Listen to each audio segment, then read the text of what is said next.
आप सब बहुत ही शॉर्ट नोटिस पे यहाँ आए, क्योंकि आज हमारी कैंपेन 5 बजे खत्म हो रही है और इस पूरे 1-2 हफ्ते में लगातार ऑन फुट घंटों मैं चला हूं, डोर टू डोर गया हूं और आज मैं आपको वाकई बता सकता हूं, अरबाब इक़्तिदार को भी और अपने पूरी अवाम को भी, कि मैंने जो देखा और क्या काम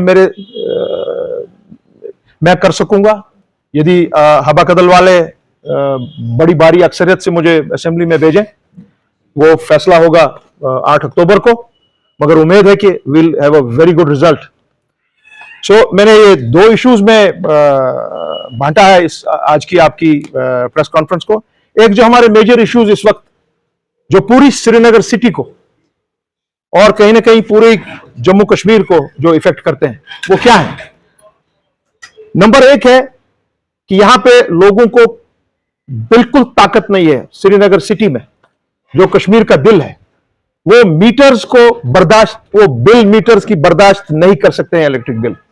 जो भी हमारी अब नई सरकार आएगी, इसको बाज़ाब्ता रिवर्स करना पड़ेगा। ये जो एलजी गवर्नमेंट का या गवर्नमेंट ऑफ इंडिया का जो मामला बना कि आप 2000, 2500, 3000, 3500 ये बिल हर किसी के घर से ले लें, वो पॉसिबल नहीं है। इसको वापस रिवाइज करना पड़ेगा टू द सेम चार्जेस जैसे पहले होता था, as per the income slabs.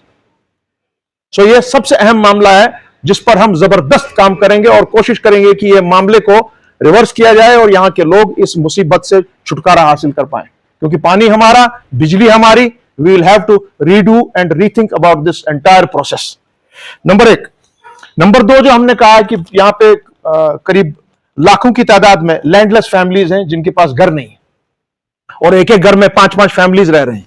जिस तरीके से हम कोशिश कर रहे हैं अपने पंडित बरादरों को उनको आबाद करने के लिए, उनके लिए 4 मरले या 5 मरले उसका इंतजाम करने के लिए, और उसी तरीके पे ये जो फैमिलीज हैं इनके लिए जिस तरह से शेरी कश्मीर के टाइम पे, मेरे वालिद मरहूम जीएम शाह के टाइम पे जो कॉलोनीज यहां बनी, जम्मू में बनी, यहां पर बनी, उसी तर्ज पे 1 या 2 कॉलोनीज हमको खड़ा करने पड़ेंगी जिसमें श्रीनगर सिटी को डिकंजेस्ट करके इन तमाम फैमिलीज को जिनके पास कोई चारा नहीं है, कोई रोजगार ऐसी नहीं है कि वो अफोर्ड कर सके और जिनके पास अपनी लैंड नहीं है। जम्मू कश्मीर का लैंड जम्मू कश्मीर के बाशिंदों के लिए है, ये लैंड हम इनको दे देंगे। ऐसा नहीं कि ये जो बाहर से आएंगे जी डोमिसाइल सर्टिफिकेट यहां पे बनवा के और उनको जी हम जमीन और ज्यादा दे देंगे, वो नहीं होगा।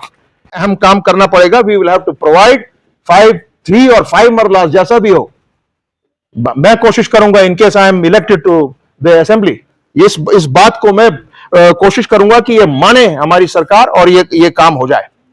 तीसरा, कि जिस तरीके से शेख साहब के टाइम पे, शाह साहब के टाइम के, फिर एक आध हुकूमत में वैसा ही चला, जैसे हमारी फूड पॉलिसी थी, जो मरहूम जीएम शाह ने पीडीएस सिस्टम ले डाउन किया था शेरी कश्मीर के वक्त में 1975 के बाद, जब वो फूड मिनिस्टर थे।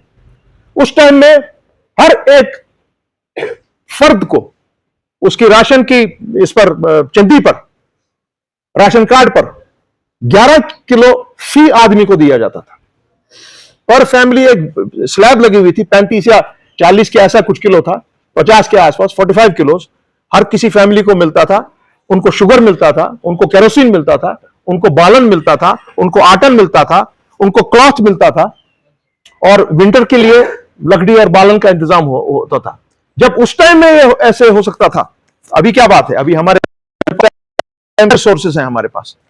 ये 3 क्रिटिकल आइटम्स हैं। उसके अलावा एक क्रिटिकल आइटम यह भी है कि पीएचडी स्कॉलर्स की रिक्रूटमेंट, उनके पास मीगर सैलरीज हैं। हजारों की तादाद में पीएचडी स्कॉलर्स दर दर भटक रहे हैं। They have to be taken care and they have to be given their dues. उस पर काम करने की जरूरत है तमाम नए मेंबरान असेंबली को, जो भी मुंतखब हों। उसके साथ साथ ओल्ड पेंशन स्कीम, जो मैंने देखा इस दौरान, जो मैं रास्ते रास्ते घर घर गया, ओल्ड पेंशन स्कीम इंप्लीमेंट नहीं की गई है। जो भी रिटायर होते हैं डिपार्टमेंट से, कॉर्पोरेशन से, उनके जो स्कीम्स हैं उसको लागू नहीं किया जा रहा है। स्मार्ट सिटी पे पैसे खर्च किए जा रहे हैं, मगर स्कॉलर्स पर नहीं, अनएम्प्लॉयड यूथ पर नहीं। जितने भी हैं रादर तालीम, जितने भी जंगलात के आपके महकमा पीएचई, पीडीडी, जो भी हैं, फायर सर्विसेज, कोई उन पर कोई देखभाल नहीं हुई उनकी इन 10 साल। प्राइम मिनिस्टर से मैं डायरेक्ट ये सवाल करूंगा कि सर आपने 10 साल क्या किया हमारे अनएम्प्लॉयड यूथ के लिए, जो 35 लाख आज नंबर चला गया है, which is the one of the highest in the country. User कौन है, किस इलाके में, वो क्या करता है, कहां से ड्रग लाता है, किसको देता है, किससे पैसे लेता है। It is one of the biggest source of corruption in Kashmir today. Honourable prime minister, honourable home minister, if you are listening to my telecast from here, ये हमारी सरकार का अब जिम्मा है, मरकज की सरकार का भी जिम्मा है। जब तक एलजी यहां पर है, जब तक आप स्टेटहुड देंगे, जिस दिन आपने स्टेटहुड दिया, ये काम हमारा, ये देखना कि ड्रग यहां से खत्म हो जाएगा within 60 days। This is a promise and it can be done. The director general of police will have to do it sir. हमारी जैसे लोगों की सरकार रहती, डायरेक्टर जनरल पुलिस को विद रिस्पेक्ट बताया जाता 60 days, maximum grace another 1 month. If you are able to finish the drug abuse, fine. If not, you will be sacked.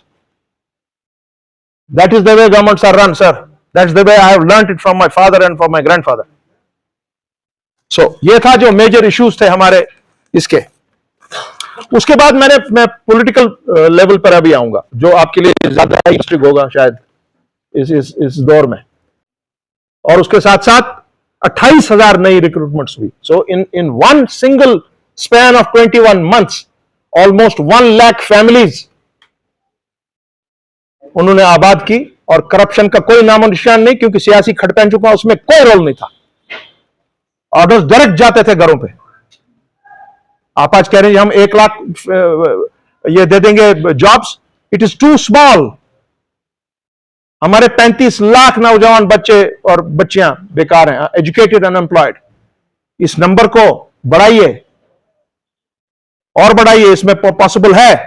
There are ways and means. अगर आपको statecraft आएगा चलाना, it is possible to increase it number, to double it every year. It is possible.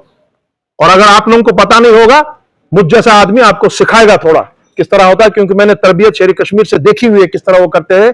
और बिलखुसूस मेरे वालिद मोहतरम मरहूम GM Shah से देखा है, बड़े करीबी देखा है, क्योंकि मैं स्टेट सेंट्रल लिबरेशन का खुद प्रेसिडेंट था उस वक्त। और एक और चीज जो हम सब के लिए बहुत इंपॉर्टेंट है कि हमारे यहां आज 4.5 lakh labour, outside labour per day काम करता है at the rate of 700 to 1,000 rupees, which means about 3 crores a day। यानी 90 से 100 करोड़ हम सिर्फ आउटसाइड लेबर को यहां पे करते हैं। और हमारी लेबर पता नहीं क्यों ये काम नहीं कर पा रही है जो बाहर के लोग कर पा रहे हैं। बाहर के लोग वेलकम है, जब तक उनको वो डोमिसाइल ना मांगे, दे आर वेलकम।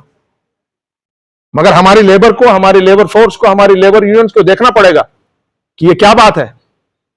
क्योंकि हम यहां हमारे लोग 4.5 लाख लोगों को रोजगार दे रहे हैं पर डे। और आपको यह भी ताज्जुब होगा कि यहां पे 2.5 लाख बेगर्स हैं आज, 2.5 लाख बेगर्स। मोदी साहब सुन रहे हैं मेरी बात? 4.5 लाख लेबर को हम यहां फीड करते हैं पर डे। माशाअल्लाह कश्मीर में इतनी ताकत है, इतना मुसीबत में होने के बावजूद। और 2.5 लाख बेगर जो आपने वहां से यहां भेजे हैं एज टूरिस्ट, वो भी दिन का 100-200 रुपया वो कमा ही लेते हैं। सो इनके बारे में कुछ सोचना पड़ेगा। ये मामलात हैं जो मैंने आज देखे हैं, जो लोकली। और अगर कोई भी मुझे मामला छूट गया होगा, मैं माफी चाहता हूं अपने लोगों से। मैं बाज़ाब्ता तौर पर अपने नोट्स को और भी ज्यादा देख लूंगा कि क्या क्या चीजें हैं जो हमको ये सही करनी पड़ेगी। इसमें एक चीज बड़ी अहम है जनाब, जो ड्रग मेनेस है, जिस पर मैं बार बार बात कर रहा हूं। 24 लाख। भाई साहब जरा खामोशी इख्तियार करें प्लीज, खामोशी इख्तियार करें जी, उनको बताएं खामोशी इख्तियार करें प्लीज। ये बड़े सीरियस इश्यूज डिस्कस हो रहे हैं, kindly. 24 lakh drug users. Sir मैं एक बात कहूं, मेरा कुछ अमल दखल रहा असेंबली में। सरकार को मैं इतना बता दूं कि अगर जम्मू कश्मीर पुलिस चाहेगी और सरकार चाहेगी, यहां से ड्रग की वबा मैक्सिमम 60 दिन में खत्म हो सकती है। यहां पर ड्रग आ ही नहीं सकता है।